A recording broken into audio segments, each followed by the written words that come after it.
What's up, everybody? Isaac Hollick here, the Northwest Videographer Photographer, and today we are looking at the 45 to 200 from Panasonic.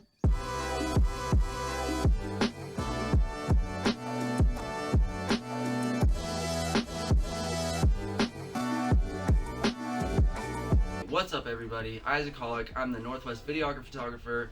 Thanks for checking out this video. Today we're looking at the 45 to 200 from Panasonic. It is the f4 to 5.6 version 2. Now let me give you some backstory on this lens here. I've been wanting a telephoto lens with a 50 to 400 millimeter reach for a really long time, but there seems to be no middle of the road Panasonic native option. You've either got this and the 100 to 300, which are around 550 bucks, or the Leica versions, which are like $1,700 for the 50 to 200 and the 100 to 400. So, I didn't know which one to get. So eventually I came into this bad boy here for really cheap, so I thought, whatever, let's go ahead and go for it. And it's been quite a surprise. So let's go ahead and start by taking a closer look at this lens and some of the specs and features, and then we'll look at it from a photography perspective, then from a video perspective. Alright. So this lens is a 45 to 200 millimeter. It is a 90 to 400 millimeter equivalent on the Micro Four Thirds system. It's an f4 to 5.6 version 2. It has a 52 millimeter thread filter. It's splash proof, dust proof, and weather sealed. It benefits from the dual IS optical image stabilization system. It has a 7-bladed diaphragm. It has the power iOS switch on the lens. It's about 8 inches long with the lens hood on, which comes with the lens, and it is about 4.5 inches long when it's fully collapsed, so it doesn't take up much space in your bag. Okay, so let's start by taking a look at this lens from a photography perspective. Now, from a photography standpoint, this lens was kind of a letdown. It wasn't very sharp. I had a real hard time getting a nice sharp photo out of it, no matter what shutter speed, no matter tripod or not. It didn't really seem to matter. It just wasn't that sharp for photography. Now, if you're like, the autofocus was also kind of lagging. It was the first time that I've ever used a Micro Four Thirds lens on the DFD autofocus system where it just wasn't lightning fast. I love the DFD autofocus for photography. I've never had a problem with it, but with this lens in particular, it just seemed like it was really slow, and I've never had that problem before. So if you are a professional photographer, I would stay away from this lens. It's not going to be up to standards. At least it's not up to mine. I don't know what yours are, but they're definitely not up to my standards as a professional photographer compared to like my 56 millimeter Sigma, or any of the other Leica glass that I have, like the 12 to 60 that I'm shooting on right now. If you are an amateur photographer, just a hobbyist, and you're looking to take some pictures of some birds or your kids at baseball games or sporting events or stuff like that, then yes, I highly would recommend this lens to you. It's going to be more than enough for what you need. It's got a nice reach on it. You can shoot handheld with it really nicely. The image stabilization works absolutely great for photography. I could use the entire range of the focal length without getting any shutter shakes or anything. I could shoot it all the way up to 400 millimeters at like a 20th of a second shutter speed, and the photos were just as good as when I used 2,000th of a second shutter speed. So there is that, and the build quality was okay. So enough talk about the lens. Let's go ahead and look at some pictures.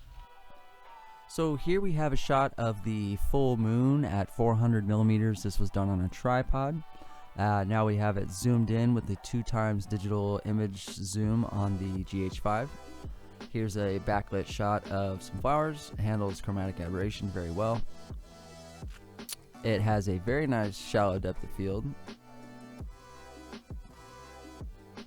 There's good detail in the mountain in the background. It's a very versatile lens. Here's a shot with no color grading, so you can see it has good, nice, natural colors. This is a very versatile lens. You can use it from everything from birds to flowers to whatever you feel like.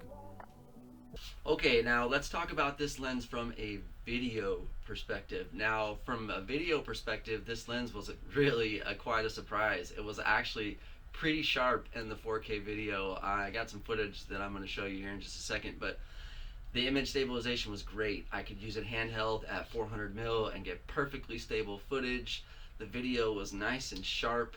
The autofocus was great. For video, this lens was actually a super nice surprise, and I actually quite enjoyed using it for video work, but because I do so much photography work, it's not going to meet my needs and I can't justify keeping it. So let's go ahead and take a look at some of the video files.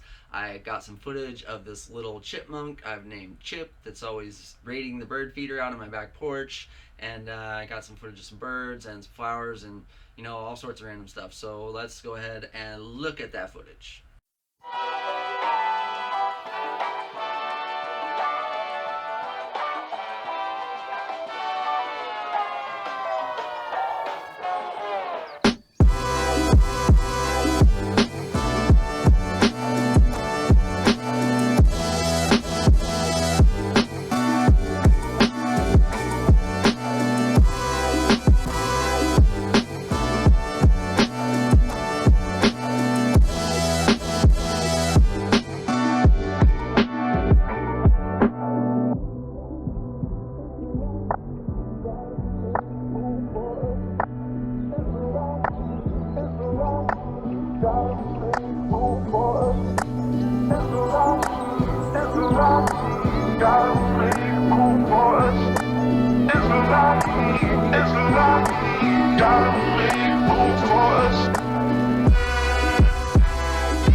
So at the end of the day, who would I recommend this lens for? If you are a hobbyist or an amateur and you're looking to, like I said, just take pictures of your kids, birds, squirrels, and you're just getting into photography, this is going to be a great lens for you. If you do mostly video work and you're just getting into it and you're not quite at the level to be able to spend, $1,700 on a Leica lens, this lens is more than acceptable for video. As you can see in the files, it's nice and sharp. It pulls its weight for its price tag, and if you're going to be doing video with this, yes, I would recommend this lens to you for video use only, not for photography. From a professional standpoint, because we as professional photographers are super picky, and I don't know why. I feel like all of us professional photographers have some unrealistic standards sometimes, but whatever. So I wanted to make this recommendation system as easy as possible, so we'll just go with a big thumbs up or a big thumbs down. So, if you're a professional photographer, do you want this lens? No. If you are just getting into video and you do all video work, is this lens acceptable? Yes. If you are an amateur photographer who just wants to take pictures of your children or other people's children, maybe some birds and some chipmunks, yes. So that is going to do it for me. Thanks for watching.